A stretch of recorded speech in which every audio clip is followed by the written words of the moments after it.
Tour போயிருந்தாரு, Ladakh போயிருந்தாரு. அங்கெல்லாம் எல்லாருக்கும் நின்று ஃபோட்டோ கொடுத்துருந்தாரு. ஃபோட்டோ கொடுக்குறதுங்கிறத தாண்டி மனுஷனை மதிச்சு சகஜமா பேசுவாரு.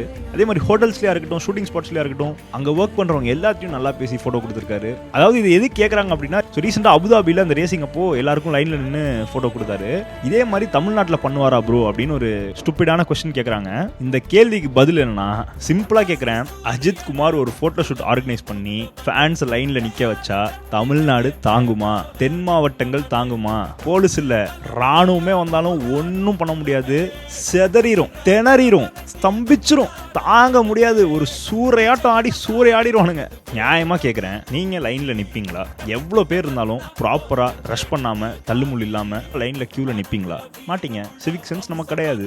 தமிழ்நாட்டிலலாம் அது வாய்ப்பே கிடையாது. அப்படிலாம் ஒன்று நடந்துச்சுன்னா அந்த இடமே காணா போயிரும். இது நான் மட்டும் சொல்ல, சிங்கம்புலி அவர்கள் என்ன சொல்றாருன்னா, ரெட் படம் ஷூட்டிங் அப்போ ஒரு கல்யாணமா, அந்த கல்யாண மண்டபத்துக்கு